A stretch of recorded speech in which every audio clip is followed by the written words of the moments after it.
ماشاء اللہ حول ولا قوۃ الا باللہ العلی العظیم۔ اعوذ باللہ من الشیطان اللعین الرجیم۔ بسم اللہ الرحمن الرحیم۔ الحمد للہ خالق العباد وساطہ المہاد ومسل الوہاد، هو الأول لم يزل والآخرة بلا أجل خرت له الجباه، والصلاة والسلام على سيدنا الممجد بشيرنا المسدد نذيرنا المؤيد المصطفى الأمجد المحمود الأحمد أبي القاسم محمد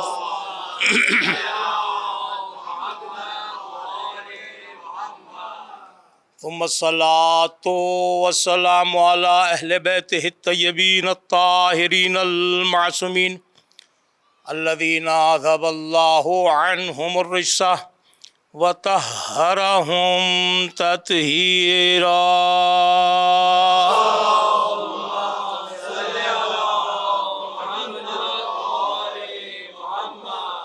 ولعنة الداعمة على أعدائهم أجمعين من الآن إلى يوم الدين۔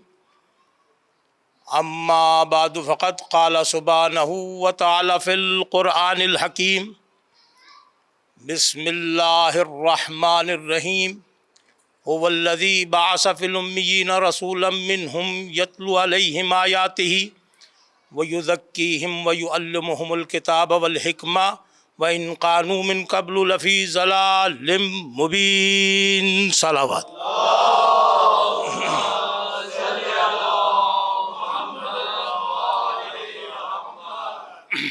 عزیزان گرامی قدر، ارباب دانش، اس متبرک اور مقدس مجلس اعزا کے لیے ہم نے سورہ مبارک جمعہ کی دوسری آیت کی تلاوت کا شرف حاصل کیا،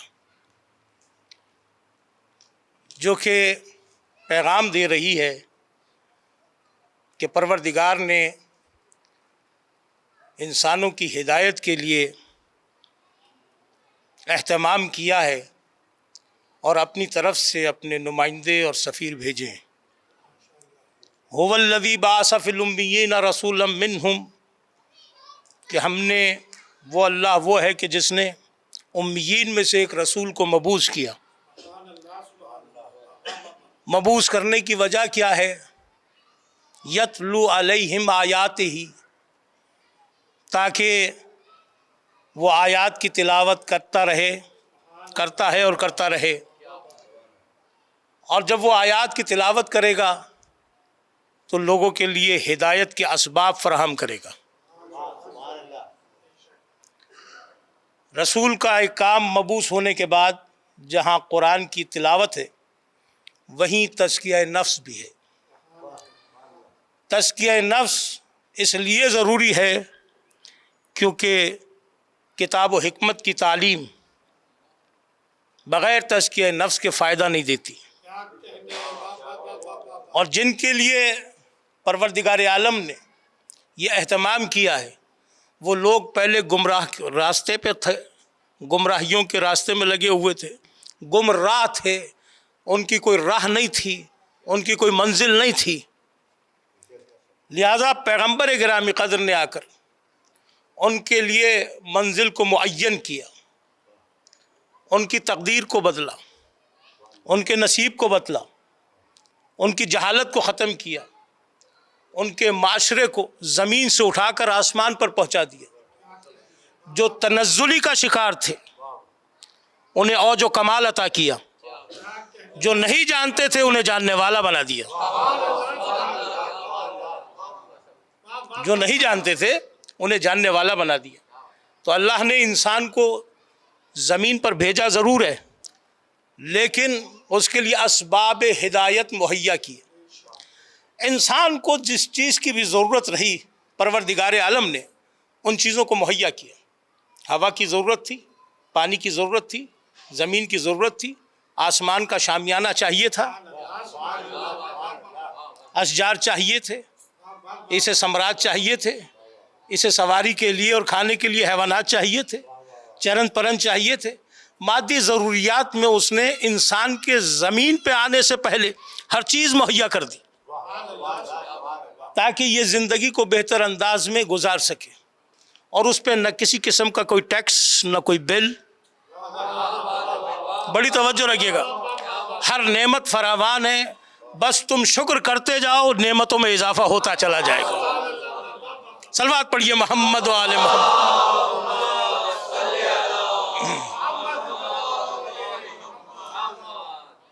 کھلی گمراہی میں تھے، ضلال مبین، کھلی گمراہی سے نکال کر صراط مستقیم پہ لائے، اور جب صراط مستقیم پر لائے تو ایسے ہی نہیں، ہدایت کے مکمل اسباب کو فراہم کیا کہ جب وہ اللہ تمہاری مادی ضروریات کے لیے زمین اور آسمان ایک کر سکتا ہے تو کیونکہ تم بلندی سے زمین پر آئے ہو، اس لیے ہر شے پلٹ کر اپنے مقام اصل کی طرف جاتی ہے۔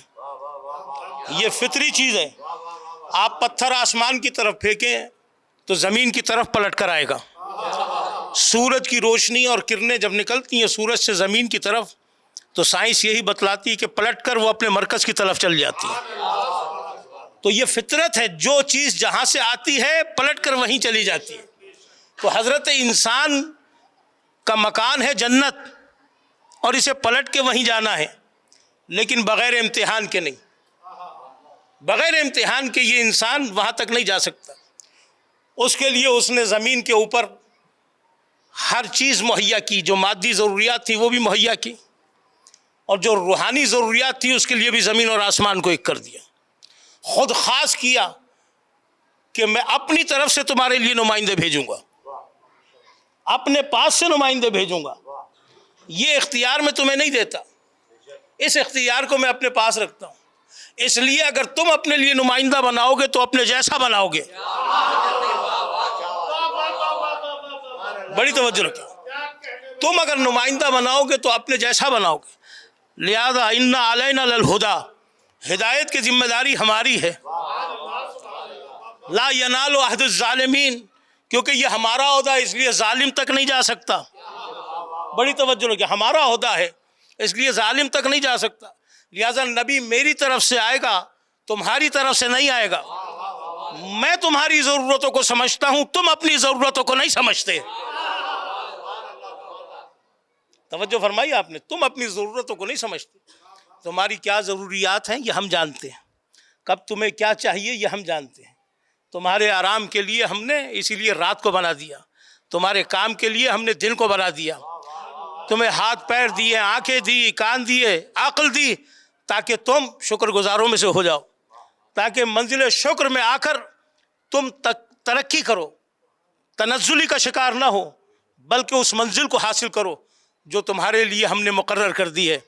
ہم نے تمہیں شرافت اور کرامت کا تاج پہنایا ہے، تمہیں پوری دنیا کو تمہارے لیے مسخر کر دیا اور تمہیں اپنے لیے خاص کر دیا۔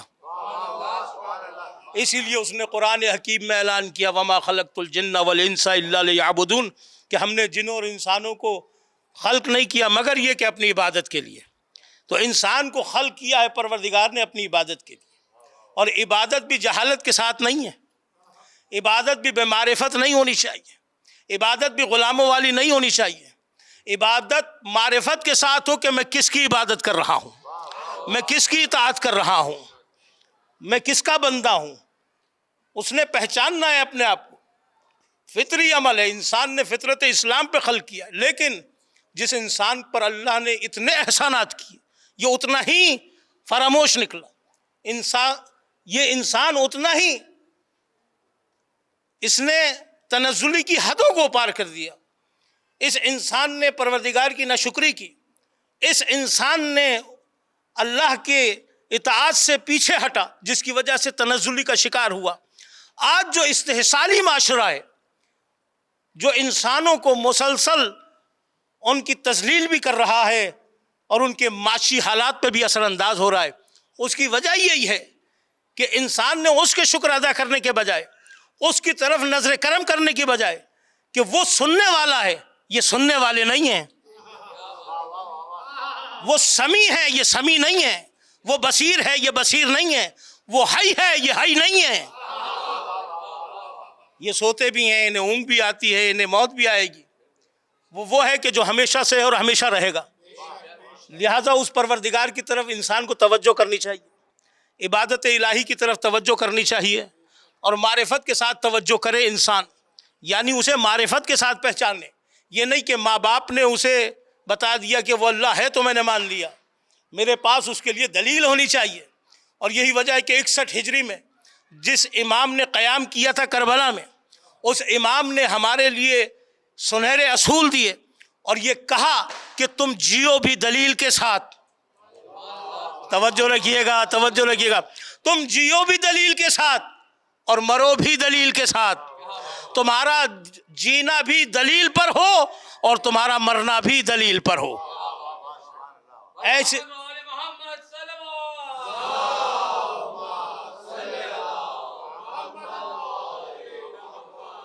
یہ انسان ہے، اس کے لیے دلیل ہونی چاہیے زندگی گزارنے کے لیے.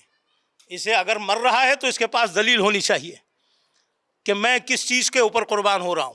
دلیل کے ساتھ حسین نے کربلا کے میدان کے اندر جو قربانی دی، دلیل کے ساتھ کہ دین فطرت کو مٹایا جا رہا تھا اور غیر فطری نظام کو قائم کیا جا رہا تھا. الہی نظام کے اوپر ضرب لگائی جا رہی تھی، خود ساختہ دین کو پیش کیا جا رہا تھا. معرفت کا تقاضا یہ ہے کہ عبد الہی جب دین کو مٹتا ہوا دیکھے تو اپنی جان کا نذرانہ دے کر دین کو بچا لے. اور امام حسین علیہ السلام نے یہ فن ہمیں سکھایا. امام حسین علیہ السلام نے ہماری مادی زندگیوں کی تجارت ہم سے بتائی کہ کیسے کرنی چاہیے، کیونکہ یہ فانی زندگی ہے اور اس فانی زندگی کو بقا سے حسین نے بدلا ہے. توجہ نہیں فرمائی آپ نے؟ حسین نے بقا سے بدل دیا اس فانی زندگی کو. یہی وجہ ہے کہ حسین کے سامنے جو لوگ کھڑے تھے وقت نماز، ان کے اندر اتنی ہمت تھی کہ وہ اس وقت تک کھڑے رہے جب تک حسین نے آخری سلام نہیں کر دیا. یہاں آخری سلام ختم ہوا ہے اور وہ وہاں ان کی روح کف انصری سے پرواز کر گئی ہے. لہذا دیکھیے انہوں نے کیا بے کیے حسین کے ساتھ، کہ اپنی جانوں کو کتنی اعلیٰ قیمت پہ فروخت کیا ہے، کہ وہ بھی حسین کے ہاتھوں. بڑی توجہ رکھیے گا، اس سے بڑے کو فروخت ہو نہیں سکتی، اس سے اعلیٰ انسان کی کوئی قیمت نہیں ہو سکتی کہ حسین کے ہاتھوں انسان فروخت ہو جائے، حسین کی بیعت کے ذریعے سے اللہ پر قربان ہو جائے، دین خدا پہ قربان ہو جائے. یہ سب کچھ کیوں تھا، کس لیے تھا؟ یہ ہدایت یافتہ لوگ تھے، یہ وہ لوگ تھے کہ جن کا اللہ نے تزکیہ کیا ہے. یہ وہ لوگ تھے، کیونکہ انسان جب تک خود تزکیے کے لیے آمادہ نہیں ہوتا پروردگار عالم بھی اس کا تزکیہ نہیں کرتا. اس کے اپنے ارادے کے ساتھ انسان ارادہ کرے آگے بڑھنے کا تو وہاں سے پروردگار بھی ارادہ کرتا ہے. اگر تم ایک قدم بڑھو گے تو وہ 10 قدم آگے آئے گا. لہذا اس نے ہدایت کے اسباب کو مہیا کر دیا. اب یہ انسان ہے کہ جس نے مختلف نظریات قائم کر لیے، جبکہ اس کی بھیجی ہوئی کتابیں آتی رہیں، اس کے بھیجے ہوئے صحیفے آتے رہے، اس کے باوجود اس انسان نے نہ شکری کی، نہ انصافی کی، اپنے ساتھ نہ انصافی کی. اس کو نہیں پہچانا جس نے خلق کیا تھا، اور بتوں کو پوجنے لگا، درختوں کو پوجنے لگا، سورج کو پوجنے لگا، ستاروں کو پوجنے لگا. یہ وہ انسان ہے کہ جو اپنے ہی بنائی ہوئی چیزوں کو پوجنے لگا. اس نے اپنے ساتھ بھی نا انصافی کی اور ظلم کیا اپنے نفس پر. اور اسی لیے اللہ نے پہلے ہی اعلان کر دیا کہ لا ینال عہد الظالمین، میرا عہدہ ظالم تک نہیں پہنچے گا. اس لیے نقطہ اعتدال یہ بات طلب کرتی ہے کہ جو رہبر ہو اس کے اندر کوئی نقص نہ ہو، اس میں نقص نہ ہو. آپ قربانی کا جانور دیکھنے جاتے ہیں تو شرائط کے ساتھ دیکھتے ہیں، کیونکہ پروردگار کی بارگاہ میں قربان کرنا ہے، اس میں کوئی نقص نہ ہو. ایسا ہی ہے نا؟ تو اس کی بارگاہ میں پیش کرنے کے لیے کوئی نقص نہ ہو. تو وہ ہم تک اگر کسی رہبر کو بھیجے گا، اگر وہ نقائص کا مجموعہ ہوا تو پھر بتائیے ہماری ہدایت کے اسباب کیسے مہیا ہوں گے، ہماری ہدایت کیسے ممکن ہوگی؟ اسی لیے لوگوں نے ظلم کیا، اپنی فکروں کو یہ سمجھا کہ اس نے خلق کر کے ہمیں ایسے ہی چھوڑ دیا بے لگام. نہیں، اسی لیے تو یہ فکر ایجاد ہوئی. وہ فکر جو ایجاد ہوئی ہے کہ اب خدا نے خلق کر دیا، بس اب ہماری مرضی ہے، اس روئے زمین پر ہم مالک ہیں. اسی لیے ایسی قوم بھی ہے کہ جو کہتی ہے کہ ہم اللہ کے پیارے ہیں، ہمارے علاوہ اس زمین پر رہنے کا حق کسی کو نہیں ہے، ہم جسے چاہے ماریں، جسے چاہے زمین سے نکال دیں، یہ زمین تو ہماری ہے. آپ کو یہ اختیار کس نے دے دیا؟ آپ کو یہ سوچ کس نے دے دی؟ اس لیے کہ پروردگار کے یہاں ہر انسان برابر ہے. جب آپ نماز پڑھتے ہیں تو کالا گورا امیر غریب ایک ہی صف میں کھڑا کرتا ہے نا، اور اس نے مرنے کے انداز میں بھی عدالت رکھی. امیر کے لیے الگ قبر نہیں ہوگی، غریب کے لیے الگ قبر نہیں ہوگی. توجہ فرمائیے. تو یہ انسان کا نظریہ ہو سکتا ہے، پروردگار کا نظریہ نہیں ہے. پروردگار انصاف پسند، وہ عدالت کے ساتھ کام کرتا ہے. اس لیے بہت سے اور نظریات پیدا ہوئے، انہوں نے ساری باتوں کو اللہ پہ ڈال دیا، کہہ دیا جناب پتا بھی اس کے حکم سے ہلتا ہے، اور اسی کے حکم سے اگر کوئی قتل کرے تو اس کے حکم سے. یہ نظریہ بھی موجود ہے. اور جو قتل ہو رہا ہے وہ بھی اس کے حکم سے. تو نہ قتل کرنے والے کا اور نہ قتل ہونے والے کا، دونوں کا پھر کوئی قصور نہیں ہے. پھر تو دونوں اللہ کی بارگاہ میں. جس نے قتل کیا ہے، جو اس نظریے کے تحت قتل کر رہا ہے، بھئی اس کا حکم تھا. اگر اس کے حکم سے قتل ہوا تو اس کا قصور کیا ہے؟ یہ نظریہ ایجاد یہ ہوا تاکہ یزید کو بچایا جا سکے. اس نظریے کو ایجاد یوں کیا کہ بھئی اس کے حکم سے ہوا، یزید نے اس کے حکم سے قتل کر دیا. نہیں، تم نے بہت بڑا اشتباہ کیا ہے. اتنا بڑا اشتباہ کیا ہے بات کو سمجھنے میں کہ اس کے یہاں جو اختیارات ہیں وہ انسان کو اس طریقے سے دیے گئے کہ اس نے انسان کو دنیا میں بھیجنے کے لیے اختیار اپنے پاس رکھا اور بنانے کے لیے اختیار اپنے پاس رکھا. اس درمیان میں تمہیں اختیار دیا ہے، لہذا وہ اپنے علم کے ذریعے سے جانتا ہے کیا خیر ہے اور کیا شر ہے. تم نے یہ قیاس کیسے کر لیا کہ حکم کو علم کے اوپر لاگو کر دیا؟ حکم الگ چیز ہے، علم الگ چیز ہے. وہ علیم ہے، وہ جاننے والا ہے. وہ جانتا ہے یزید ایسا کرے گا، وہ جانتا ہے کہ حسین ایسا کرے گا. زندہ باد، زندہ باد.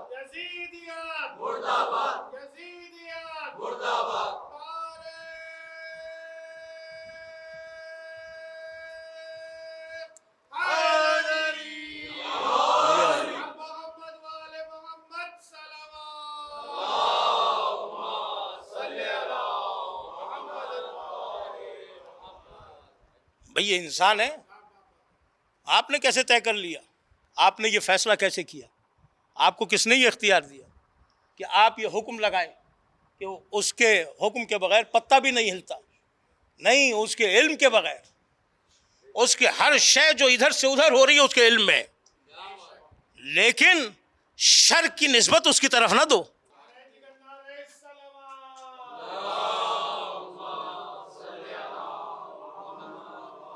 توجہ فرمائیے آپ. تو منزل ہدایت ایک نظام ہے. تو نظام ہدایت اس کی طرف سے نمائندہ الہی انسانوں کو انتخاب کرنے کا حکم نہیں ہے. انسان کے پاس یہ اختیار نہیں ہے کہ وہ اپنے لیے کسی رہبر کو منتخب کرے، کیونکہ انسان کا منتخب کیا ہوا نقائص کا مجموعہ تو ہو سکتا ہے، انسان کامل نہیں ہو سکتا. انسان کامل وہی ہوگا جسے وہ بھیجے گا. اور جتنے بھی انبیاء آئے انہوں نے آ کے ایک ہی بات کی، اللہ وحدہ لا شریک ہے. اللہ دو نہیں ہے، اللہ واحد ہے، احد ہے، جو تقسیم نہیں ہو سکتا.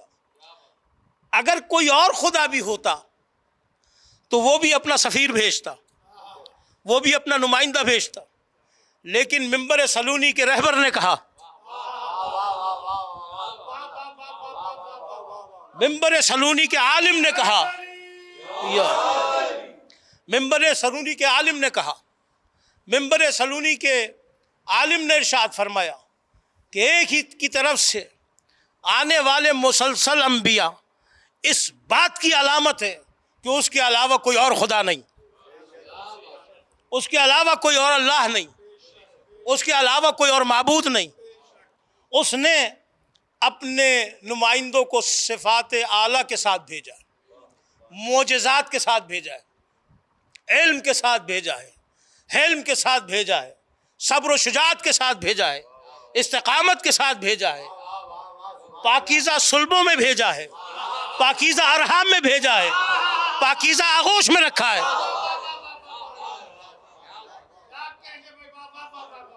اس نے اپنے نمائندوں کو اس قدر اعلیٰ و عرفہ بنایا کہ دیکھنے والا دیکھتا رہ جائے۔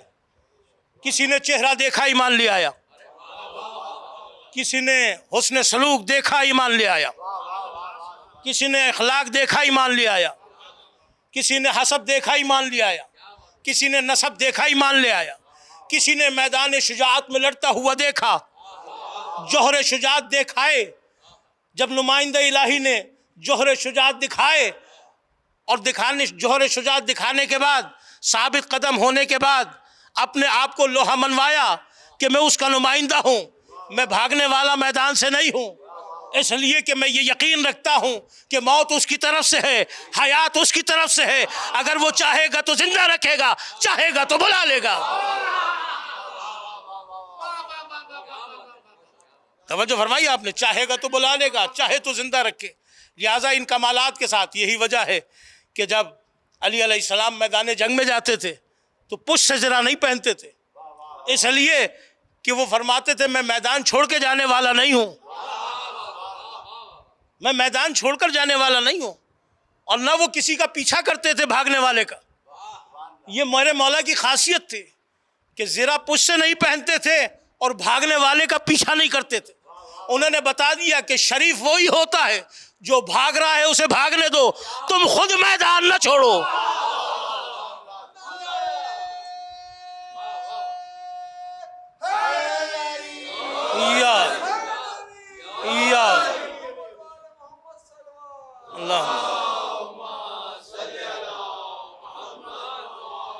پھر کمال دیکھنا، کیا کمال کی آیت آ رہی ہے، واللہ اخرجکم من بطون امہاتکم لا تعلمون شیئا وجعل لکم السمع والابصار والافئدۃ لعلکم تشکرون۔ اس آیت سے بہت مانوس ہیں آپ، جس میں پروردگار عالم ارشاد فرما رہا ہے، بڑی توجہ رکھیے گا، کہ انسان جب اس زمین پر آیا ہے ارحام مادر سے کچھ نہیں جانتا تھا، لا تعلمون شیئا، کچھ نہیں جانتا تھا، کسی شے سے واقف نہیں تھا، نہ جاننے والا ہے انسان۔ لیکن اگر کوئی جاننے والا آ جائے، توجہ نہیں فرمائی، ہر انسان نہ جاننے والا ہے، کچھ نہیں جانتا، لیکن اگر کوئی انسان آ جائے جاننے والا، اپنے ماں کی آغوش کے اندر اعلان کرے کہ میں عبد خدا ہوں، میں کتاب لایا ہوں، میں نبی ہوں، تو آپ کیا فیصلہ کریں گے؟ پروردگار یہی تو بتانا چاہتا تھا کہ تمہاری خلقت اور ہے، میرے نمائندے کی خلقت اور ہے، تم جاہل آتے ہو، وہ عالم آتا ہے، تم جاہل آتے ہو، وہ عالم آتا ہے۔ اور ایسے بہت سارے مظہر تاریخ کے اندر ہیں، ایسے بہت سارے نظارے تاریخ میں کہ جس کی وجہ سے آپ دیکھ سکتے ہیں، مثلا پیغمبر کے ہاتھوں پر علی ہے اور پیغمبر کہہ رہے ہیں علی پڑھو، ابھی علی 3 دن کے ہیں اور پیغمبر کہہ رہے ہیں علی پڑھو، اور علی سورہ مومنون پڑھ کے سنا بھی رہے ہیں، سنا بھی رہے ہیں۔ تو دنیا کا آنے والا انسان لا تعلمون شیئا کی منزل پر ہے، اور اللہ کی طرف سے آنے والا علم کے معیار پر ہے، علم کے معیار پر ہے۔ اور کیسے نہ ہو کہ جس نے نبی کی زبان چوسی ہو، بڑی توجہ، جس نے نبی کی زبان چوس کر جوان ہوا ہو، جس کی گھٹی نبی کا لعاب دہن ہو، بھلا وہ کافر کیا علی سے مقابلہ کریں گے کہ جن کی کافر ماؤں نے کافر عورتوں سے گھٹی دلوائی ہو؟ بڑی توجہ رکھیے گا، وہ کیا علی کا مقابلہ کریں گے؟ اسی لیے آپ دیکھیے تزکیہ نفس، ظرف کا پاک ہونا بہت ضروری ہے۔ اگر ظرف پاکیزہ ہوتا ہے تو انسان اوج و کمال اور ترقی کو حاصل کرتا ہے، اس کی منزلیں آسان ہوتی ہیں، وہ قرب الہی کو پا لیتا ہے، وہ قرب نمائندہ الہی کے حصول کے اندر لگا رہتا ہے اور پا لیتا ہے۔ اسی لیے دیکھیے سلمان ابن اسلام ہے۔ بڑی توجہ رکھیے، لوگ تانا دیتے تھے نا جناب سلمان محمدی کو، تو کہا کہ تم فکر نہیں کرو، تم کہو میں ابن اسلام ہوں، میں اسلام کا بیٹا ہوں، تو جو قرب آل محمد کو پالے معرفت کے ساتھ، اللہ جانے سلمان کس منزلوں پر ہوگا کہ ابن اسلام کہلایا، کبھی منا اہل البیت کہلایا۔ توجہ فرمائی، کن منزلوں پر ہوگا وہ انسان، کس قدر اعلیٰ اور عرفہ ہوگا وہ انسان۔ ذرا سی توجہ کیجئے کہ کتنا تزکیہ ہوا ہوگا سلمان کا، کہ 10ویں درجے پر آ گئے ایمان کے۔ ابو ذر کس کمال کے انسان، کس قدر تزکیہ ہوگا۔ میثم کیسے انسان، کس قدر تزکیہ ہوگا۔ یہاں تزکیہ نفس ہو رہا ہے۔ معلوم یہ چلا کہ دنیا میں ہر چیز کی فیکٹری ہے، لیکن انسان سازی کی فیکٹری نہیں ہے۔ اگر انسان سازی کی کہیں فیکٹری ملے گی تو وہ آل محمد کے پاس ملے گی، جہاں انسانوں کو تراشا جاتا ہے تو کبھی کوئی سلمان بن جاتا ہے، تو کبھی ابو ذر بن جاتا ہے، تو کوئی میثم بن جاتا ہے، تو کوئی فضہ بن جاتی ہے۔ یہاں انسانوں کو تراشا گیا ہے، یہاں انسانوں کو انسان بنایا گیا ہے، یہاں کرامت کا تاج پہنایا گیا ہے، یہاں شرافت کا تاج پہنایا گیا ہے، انہیں فنا سے بقا کو خریدنے کا ہنر سکھایا گیا ہے۔ ان کے اندر حساسیت ہے، ان میں انسانیت ہے، ان میں حیوانیت نہیں ہے۔ جہاں حیوانیت ملے گی وہاں حسینیت نہیں ہوگی، جہاں حسینیت ہوگی وہاں حیوانیت نہیں ہوگی۔ حسینیت یعنی حریت، کربلا مسلسل تزکیہ کر رہی ہے۔ 61 ہجری کے بعد سے آج تک بقائے اسلام کا کام کر رہی ہے۔ بقائے اسلام کے ذریعے سے کربلا آگے بڑھ رہی ہے۔ امام حسین نے جو فیصلہ کیا، دیکھیے نبی کا کام تھا مبعوث ہونے کے بعد آیات کی تلاوت کرنا، تزکیہ نفس کرنا، کتاب و حکمت کی تعلیم دینا، گمراہ لوگوں کو راستہ دکھانا۔ تو پیغمبر نے اسی لیے تو کہا حسین منی و انا من حسین، کیوں میں حسین سے ہوں اور حسین مجھ سے ہے۔ کیوں کہا پیغمبر نے؟ اسی لیے کہ وہ میں بھی سیدھے راستے کی طرف ہدایت کرنے والا ہوں، میرا حسین بھی سیدھے راستے کی طرف ہدایت کرنے والا ہوں۔ ان الحسین مصباح الہدی و سفینۃ النجاۃ، میرا حسین جو ہے وہ چراغ ہدایت ہے اور کشتی نجات ہے۔ 61 ہجری میں حسین نے کشتی نجات کو کربلا کے میدان میں لا کے لگا دیا ہے۔ اب جو حریت پسند ہے، جو ہدایت کرنا چاہتا ہے، حاصل کرنا چاہتا ہے، وہ حسین کے دربار میں آ جائے۔ آج بھی حسین کا دربار کھلا ہوا ہے، آج بھی حسین کا دربار کھلا ہوا ہے، جو چاہے معافی مانگ کر حر بن جائے۔ آج بھی در اسلام کھلا ہوا ہے۔ حسین سخی ہے، بخیل نہیں ہے۔ حسین سخی ہے، سخی ابن سخی ہے۔ حسین کا باپ بھی سخی تھا، حسین بھی سخی ہے۔ ایک دفعہ کوئی آ کر تو دیکھے کہ وہ کیسے حر بناتا ہے، آ کر تو دیکھو وہ کیسے مسلم بناتا ہے، آ کے تو دیکھو کہ کیسے حبیب بناتا ہے، آ کے تو دیکھو کہ کیسے جان بنتا ہے، جبکہ وہ ایک غلام تھا۔ خون اتنا قیمتی ہو گیا کہ جان کربلا میں اپنے خون کی خوشبو سے پہچانا گیا۔ جب انسان کا تزکیہ ہو جاتا ہے تو خون میں بھی خوشبو پیدا ہو جاتی ہے۔ جب انسان کا تزکیہ ہو جاتا ہے تو اس کے پسینے سے بھی خوشبو آتی ہے۔ جب انسان کا تزکیہ ہو جاتا ہے تو خود نورانی ہوتا ہے اور دوسروں کو بھی اپنے نور سے حصہ بانٹتا ہے، اپنے وجود سے مؤثر ہوتا ہے، اس دنیا پر، اس دنیا پہ مؤثر ہوتا ہے، اثر انداز ہوتا ہے۔ آپ دیکھیے حبیب اثر انداز ہے کہ نہیں، میثم اثر انداز ہے کہ نہیں، حبیب اثر انداز ہے کہ نہیں، مسلم ابن اوسجہ اثر انداز ہے کہ نہیں، مالک اشتر اثر انداز ہے کہ نہیں، سلمان اثر انداز ہے کہ نہیں، یہ سب اثر انداز ہے کہ نہیں؟ کیوں ہیں اثر انداز؟ 1400 سال پرانے لوگ ہیں اور آج بھی ایسے ذکر ہو رہا ہے جیسے آج کے لوگ ہوں۔ وجہ کیا ہے؟ آپ اپنی اولاد کے نام ان کے ناموں پہ رکھنا پسند کرتے ہیں، کیوں؟ اس لیے کہ انہوں نے راستوں کو معین کر دیا ہے ہمارے لیے کہ دیکھو صراط مستقیم وہی ہے جو رسول نے بتائی ہے، اس کے علاوہ کوئی اور صراط مستقیم نہیں ہے۔ سیدھا راستہ اگر اس دنیا میں کوئی ہے تو وہ علی کا راستہ ہے، اگر کوئی صراط مستقیم ہے تو وہ علی کا راستہ ہے۔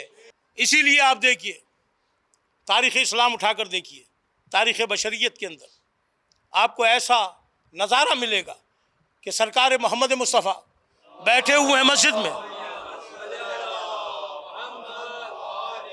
بیٹھے ہوئے ہیں مسجد میں، اصحاب کرام کا مجمع ہے، امام حسن کا بچپنا ہے، بڑی توجہ رکھیے گا، آغوش رسالت میں امام حسن، اصحاب وہ کہ جن کی ہدایت ہوئی، محمد وہ جو ہدایت کرنے والے، آغوش رسالت میں امام حسن بیٹھے ہیں، سرکار وہ کہ جنہوں نے تزکیہ کیا، اصحاب وہ کہ جنہوں نے تزکیہ کرایا، حسن گود میں بیٹھے ہوئے ہیں۔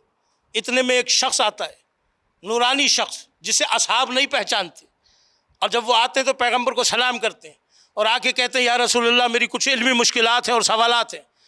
رسول خدا خود نہیں اٹھ کے جاتے، خود جواب نہیں دیتے، امام حسن سے کہتے جاؤ بیٹا ان کے جو سوال ہیں ان کے جوابات دو۔ بتانا یہ چاہتے تھے یہ حسن میری زبان چوس کر جوان ہو رہا ہے، یہ میرا لعاب دہن چوستا ہے، اسے پہچان لو کہ یہ بچپن میں بھی ہے تو ہادی ہے، جوان ہوگا بھی تو ہادی ہوگا، سلو کرے گا تب بھی ہادی ہے، جنگ کرے گا تب بھی ہادی ہے۔ توجہ فرمائی، جنگ کرے گا تب بھی ہادی ہے۔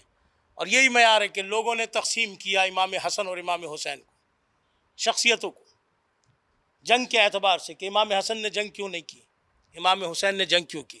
مسئلہ یہ تھا کہ وہاں جو حالات درپیش تھے اس کے حساب سے سلو ہوئی، جو حسین کے سامنے حالات تھے اس میں جنگ ہوئی، اور اس جنگ کے لیے حسین پہلے سے آمادہ تھے، اس جنگ کے لیے حسین پہلے سے آمادہ تھے، وعدہ طفلی تھا، انہیں بتایا جا چکا تھا، اور یہی اس کے نمائندوں کی شان ہے کہ وہ قربانی یہ سمجھ کے دے رہے ہوتے ہیں، یہ جان کر دے رہے ہوتے ہیں کہ مجھ سے یہ طلب کیا جا رہا ہے۔ اگر وہ انگور میں زہر کھاتے ہیں تو جانتے ہیں اس میں زہر ہے، لیکن خوشنود یہ خدا، کیونکہ اللہ ایسا چاہتا ہے، اس کی چاہت کے لیے وہ زہریلا انگور کھاتے ہیں، اس کی چاہت کے لیے حسین کربلا آ رہے ہیں، لیکن جب کربلا آ رہے ہیں تو حالات کیا ہیں؟ نانا کے روزے پہ خدا حافظ کہہ رہے ہیں، اور جب نانا کی طرف جا رہے ہیں کوہ وقار کے ساتھ، اور جب آئے ہیں جنت البقیع کی طرف، بھائی کی قبر کی طرف آئے تو وہی انداز جو نانا کی قبر پہ جانے کا تھا، لیکن جب ماں کی قبر کی طرف بڑھے ہیں حسین تو ایسے جیسے معصوم بچہ اپنی ماں کی آغوش کی طرف لپکتا ہے۔ اماں میرا آخری سلام، غریب کا آخری سلام، قبر فاطمہ سے جواب آیا، میرے غریب تجھ پر بھی میرا سلام، اجرکم اللہ، مولا آپ کو کوئی غم نہ دے سوائے غم حسین کے۔ حسین چل رہے ہیں، مدینہ چھوڑ رہے ہیں، 28 رجب کو مدینہ چھوڑا ہے حسین نے، لیکن جب مدینہ چھوڑ رہے تھے تو آ کے امام حسین سے درخواست کی گئی مستورات کی طرف سے، بنی ہاشم کی، کہ جب زینب کو گزارا جائے تو ہم دو رو ہو کے کھڑے ہو جائیں، شہزادی کی سواری ہمارے درمیان سے گزاری جائے۔ آج یہ دن ہے کہ شہزادی کی شان و شوکت یہ ہے کہ دو رو کے درمیان سے زینب گزر رہی ہیں، بھائی ساتھ میں ہیں، بھتیجا ساتھ میں ہیں، حسین جیسا بھائی ساتھ میں ہے، عباس جیسا بھائی ساتھ میں، اور دو رو سے گزر رہی ہیں۔ اور ایک زمانہ زینب پہ ایسا بھی آیا جب بازار میں آئیں تو لوگ تماشائی تھے، تماشا دیکھنے والے تھے۔ چلے مدینے سے حسین 28 رجب کو، مولا آپ کو کوئی غم نہ دے سوائے غم حسین کے۔ 3 شعبان کو میرا مولا مکے پہنچا ہے، اور امام نے 8 ذی الحجہ یا 9 ذی الحجہ کو جب دیکھا کہ قاتل حاجیوں کی صورت میں حرم میں داخل ہو گئے تو حرم کی عظمت کو مد نگاہ رکھتے ہوئے حسین نے حج کو ترک کیا اور چلے ہیں حسین کربلا کی طرف، اپنی منزل کی طرف چلے ہیں حسین۔ اب جب چل رہے ہیں حسین تو آپ اندازہ کریں وہ علی اصغر جب مدینے سے چلے تھے تو 13 دن کے تھے، وہ بھی ساتھ میں ہیں۔ اب اس عالم میں بھوک و پیاس کی منزلیں بھی ہیں راستے میں، حسین آگے کی طرف بڑھ رہے ہیں دین خدا کی بقا کے لیے، کیونکہ وارث انبیاء ہیں حسین، انبیاء کی محنتوں کو بچانے کے لیے چل رہے ہیں حسین۔